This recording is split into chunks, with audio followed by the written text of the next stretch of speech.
yeah, we always need great people when we come to town, and that was, you know, totally the reason for coming back to Richmond to shoot this was we knew we would have the community support, and not just collegiate, but a lot of people here take to.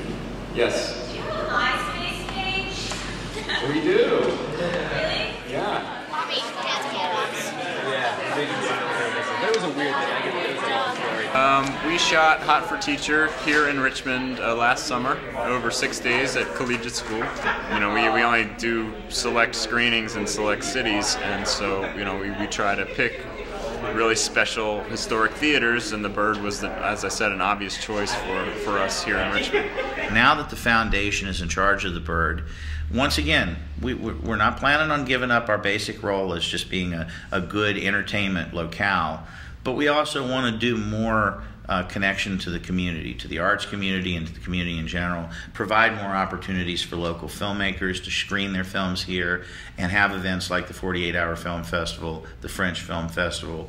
We want to do more of that and have more of that available in addition to everything that's always been available here since 1928.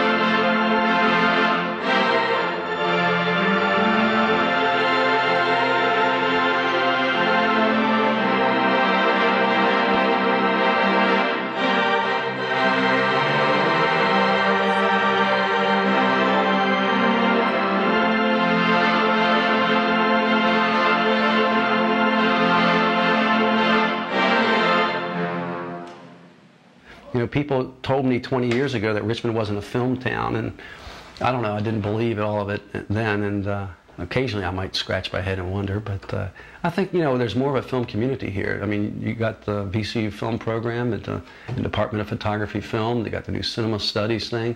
They're teaching film at the two Governor's School over here, Maggie Walker.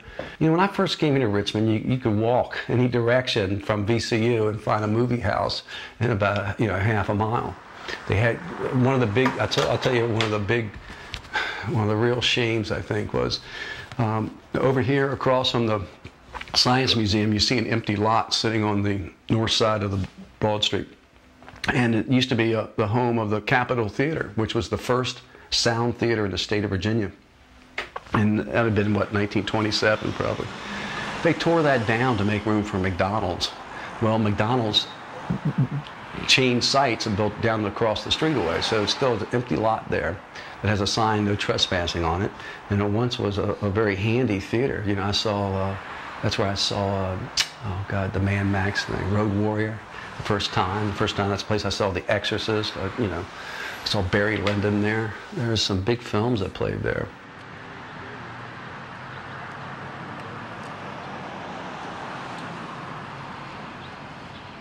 The Byrd is kind of committed to their second run thing. It's something, the $2 thing works for them.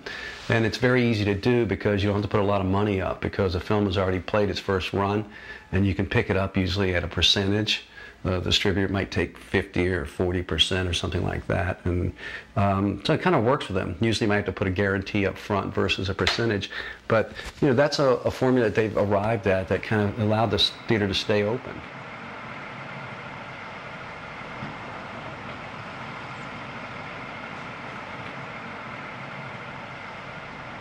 Biograph struggled along valiantly for a long time and really tried to offer diversity and so forth, but in the end the numbers just weren't there to support it. You know, the exhibitors have always been the ones that got screwed, you know. And it's interesting that it's a business. An industry is based on mutual distrust.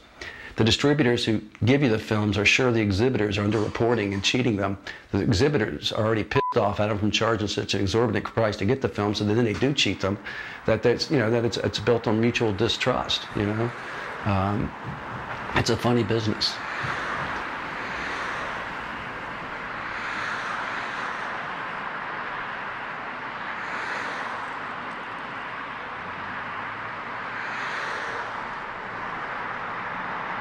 I've always, you know, except for a brief hiatus, I've always been attached to the movie business. And I think probably sometime, you know, 3 or 4 years into my stint here at the Byrd as manager, I realized that maybe this was where I was going to light for the rest of my life.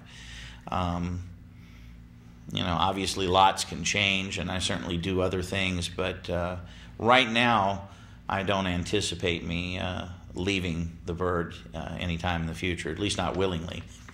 I guess I do enjoy being here. If I didn't, I'd have been long gone. And it has its, you know, it's like any job. You have your days, but I guess it's one of these things that gets in your blood. You have to be hands-on with the equipment and the machines, and enjoy supervising them, being in the room to a great extent by yourself. You've got to stay busy. You know, you have to figure out what to do to occupy your time. If you can't deal with being by yourself, you could have a problem up here. If you look at people that come through the door, they don't look at the floor. They come in and they immediately look up. So there's a wonder and an awe about this building with an audience that, you know, the show starts as soon as you come in the door. And it just gets better as you pass through those lobby doors and into that auditorium, and you enter that expanse of space, and you look up and you see all of this. You know, it's chicken wire and plaster, but it's an imaginary world where, you know, 75 years ago, people came in here to get away. This was their escape. And it's still pretty much the same thing. They may be watching Harry Potter, but, you know, look at the size of that screen. And, you know, there's the organ. You don't get that at the Regal Cinema. If you look around at the walls, you know, everywhere you look in this theater, there's something different, something you haven't seen, something new. The light may catch something in a corner you haven't seen before, and it changes your perception of the building.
It's a wonderful place. As long as I'm having fun and the crowds respond in a positive fashion, I'll be here.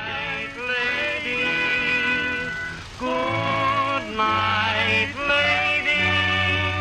We're going to leave you now. Merrily we roll along, roll along, roll along. Merrily we roll along o'er the deep blue sea. Good night, lady. Good night, lady. Good night, lady. We're going home. This is the real unattractive part of show business.